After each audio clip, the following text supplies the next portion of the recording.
On wars in Iraq and Afghanistan, many planners see the need to strengthen and solidify a high-tech, modern amphibious assault concept well suited to engage in major power, near-peer type warfare against technologically advanced adversaries. While the tactical, strategic and operational factors are now quite different than they were decades ago when Marines launched its historic attack on Iwo Jima, amphibious assault operations are expected to figure prominently in war planning for decades to come.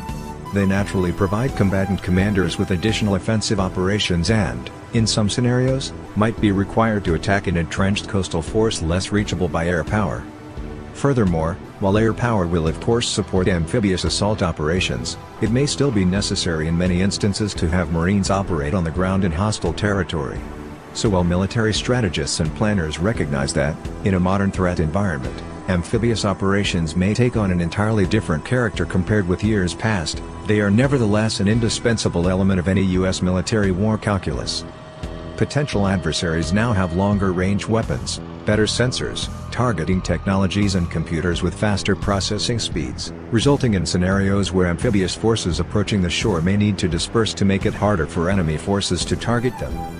Such disaggregated operations, wherein attacking forces spread farther apart while simultaneously connecting to one another through new radio, SATCOM and digital networking technology, can enable lower-risk coordinated assaults.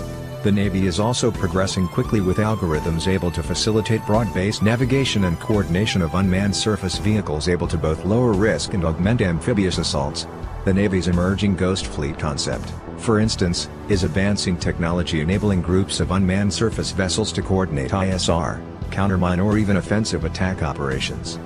Speed and maneuverability are also recognized as fundamental to offensive operations, one reason the Marine Corps is working vigorously to explore the technical feasibility of a super high water speed amphibious assault vehicle able to attack rapidly from beyond the horizon, leaving ships at a safer distance from enemy fire. Essentially, if advanced enemy precision weaponry precludes amphibious assault ships from operating in closer proximity to targets, closer to the shore, the Navy and Marine Corps will still need to hold potential adversaries at risk of amphibious attack. Accordingly, overcoming this tyranny of distance and emerging long-range enemy threats, is part of the rationale for the Navy's plan to build the first two America-class amphibious assault ships with a distinct aviation focus, and without a well deck. Larger deck space for aircraft such as the V-22 Osprey and F-35B, combined with a larger hangar for aircraft storage, were designed to enable air platforms to launch attacks at ranges far greater than traditional amphibious assaults. Leveraging the advanced technology of the V-22 Osprey and F-35B is a large part of the reasoning for the aviation focus of the first two America amphibs. The speed and range of the Osprey, along with the sensors, weapons and ISR technologies of the F-35B promise to greatly change the nature of amphibious war. The concept behind the aviation focus of the first two is described, at least in part, in terms of what Navy and Marine Corps officials refer to as vertical maneuver, an ability to move well-supplied amphibious assets, gear, marines, weapons and equipment inland using aircraft such as the Osprey. The idea is to airdrop forces behind a potential adversary's fortifications or frontline defenses. The ships can transport up to 3,000 sailors and marines, including elements of a Marine Expeditionary Unit, or MAU, designed for amphibious warfare. Amphibious technology on board the ship can include up to 60 HMMWs, light armored vehicles, mortars, artillery and smaller internally transportable vehicles, or ITVs, configured to drive into the back of an Osprey, Navy and Marine Corps officials described.